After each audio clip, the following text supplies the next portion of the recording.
अभ्यास 10B का पहला क्वेश्चन है 9 के अभाज्य गुणनखंड बताइए। गुणनखंड बताना है। तो इसको हम कई तरीके से कर सकते हैं। इसका भाग विधि से गुणनखंड भी निकाल सकते हैं, लेकिन हम छोटा सा नंबर है इसलिए हम ऐसे लिख सकते हैं। किसके पहाड़ में आता है? 9। 3 तो 3 गुणे 3 हो जाएगा। 3 तिहाई 9। तो इसके दो गुणनखंड हो गए अभाज्य। कौन कौन से? 3 और 3। नेक्स्ट देखिए, यदि किसी संख्या के अभाज्य गुणनखंड, अभाज्य गुणनखंड क्या क्या है? 2 है, गुणे 2 है और गुणे 3 है। तो संख्या बताइए, तो बस गुणा कर देना है। 2 दूनी के 4 और 4 तिहाई, तो संख्या क्या हो जाएगी? 12 आ जाएगी। नेक्स्ट देखिए, एक संख्या के गुणनखंड 8 और 3 है, उसके अभाज्य गुणनखंड बताइए। एक संख्या है, कोई भी मान लो संख्या है, उसके अभाज्य गुणनखंड क्या क्या है? 8 और 3 है। तो अभाज्य गुणनखंड बताने हैं, ठीक ना? ये गुणनखंड है, हमको क्या बताने हैं? देखो 8 की 24 संख्या हो गई। अब देखो ये तो अभाज्य है, क्योंकि 3 किसी पहाड़े में आता है, एक को छोड़ के नहीं आता है, सिर्फ अपने में आता है और 3 में आता है। तो लेकिन 8 आता है, किसके किसके में आता है? 2 चौको 8 है ना? अभी भी ये पूरा पूरा ये तो अभाज्य हो गया, ये अभाज्य हो गया, ये बच गया। क्या क्या हो गया? 2 दूनी के 4, यानी इसके अभाज्य गुणनखंड क्या क्या हो जाएंगे? हाँ,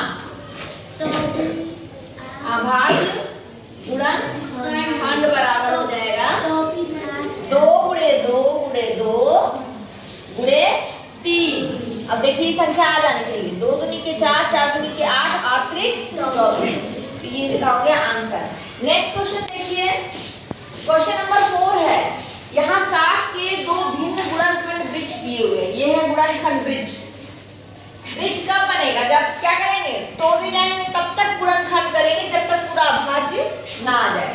तो देखिए 60 है तो 6 दहा में 60, 6 10 में 60 होता है ना। तो उसके बाद देखिए 6 अभाज्य नहीं है, अब इसको तोड़ेंगे। यहाँ 2 है तो यहाँ क्या हो जाएगा? 3 2 तिहाई 6। यहाँ 5 है तो यहाँ क्या आ जाएगा? 2 अब देखिए सारे अभाज्य हो गए ना। अब ये सिर्फ अपने और एक के पहाड़ बनाते हैं। नेक्स्ट देखिए यहाँ पे 60 है तो 60 30 लिखा है और 30 दूनी हो गया। अब देखिए 30 है, 30 को 2 भाग में काटना है तो 10 का पहाड़ा कितनी बार पड़ेगी? 3। फिर देखिए 10 है तो 10 का पहाड़ा कितनी बार पड़ेगा? 10। अब ये देखिए सारे अभाज्य हो गए, ठीक? ये सारे क्या हो गए? अभाज्य। नेक्स्ट क्वेश्चन देखिए, क्वेश्चन नंबर 5 है। 4 अंकों की सबसे बड़ी संख्या लिखिए और उसे अभाज्य गुणनखंड के रूप में लिखिए। तो 4 अंकों की सबसे बड़ी संख्या क्या होती है? 4 9 रहेगा। हाँ 4 9 रहेगा, ठीक ना? तो 4 अंकों की सबसे बड़ी संख्या हो जाएगी 9 9 9 9। सबको समझ में आया ना? जब भी बड़ी संख्या पूछे तो 9 9 लिखेंगे। हाँ, अब इसका अभाज्य गुणनखंड निकालना है तो हम लोग क्या करेंगे? सीधा इसको अभाज्य, तो 2 से तो जाएगा नहीं, 3 से जाएंगे। 3 जाए 9 3 जाए 9 3 जाए 9 3 जाए 9, फिर 3 से जाएगा 3 अब किससे जाएगा? 1 से जाएगा 9 में जाएगा। 1111 है ना? 11 से देख लें। यस मैम, देख लेते हैं। 11 से भाग देते हैं। 4 वाला है तो 11 एकम 11 हुआ ना? बचा कुछ नहीं, 1 उतारे नहीं गया, 0 बढ़ाया, फिर 1 उतारे फिर 11 एकम 11। तो कितनी बार गया? 11 से गया और आया 101। अब कितना बचा? 101। तो किसी पहाड़े में नहीं आता है तो हम क्या करेंगे? 101 के पूरे लिख देंगे। ये इसके अभाज्य गुणनखंड हो जाएगा। क्या क्या होगा? 4 अंकों की सबसे बड़ी संख्या 9999 है और उसके अभाज्य गुणनखंड होंगे 3 × 3 × 11 × 101।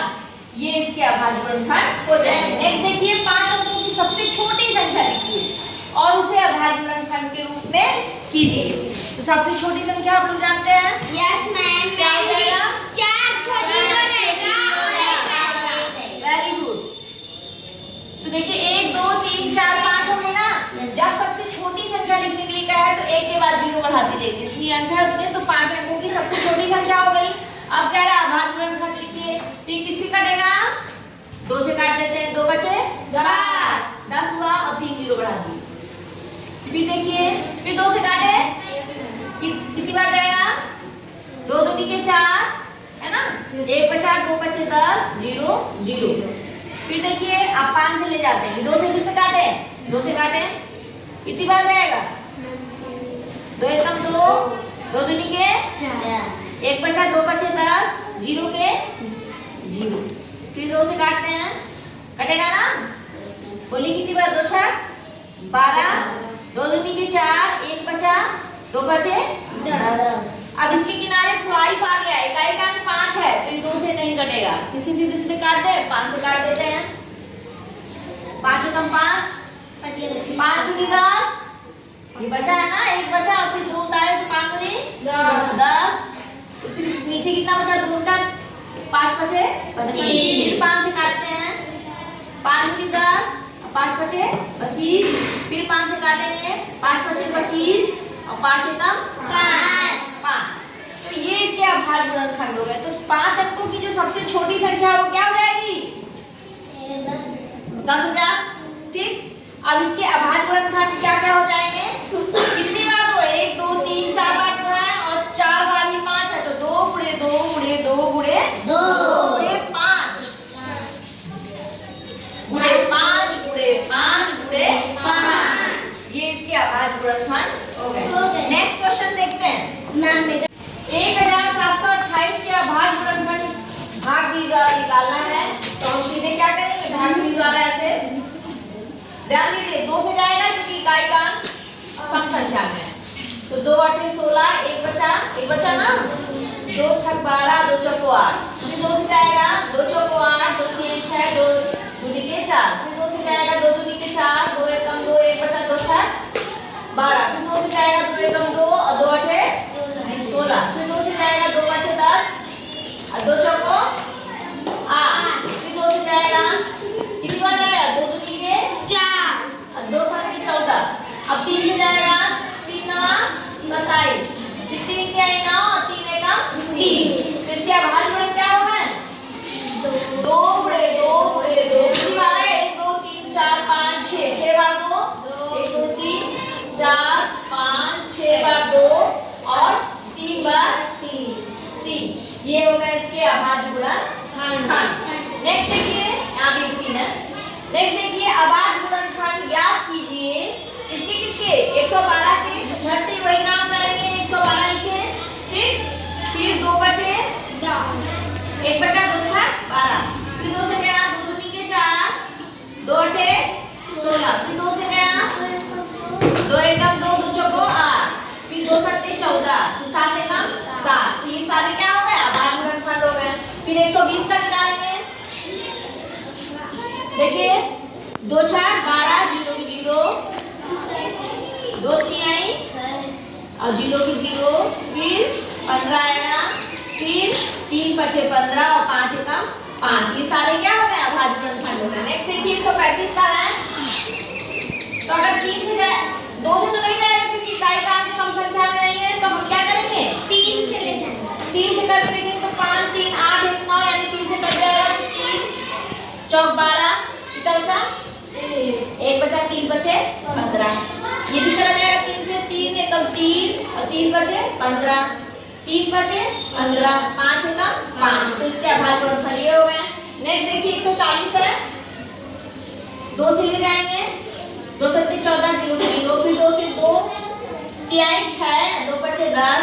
फिर 5 दिन 8 होता है ना, तो 5 से ले जाएंगे, 5 से 35 और 7 एकम 7। ये इसके अभाज्य गुणनखंड हो गए।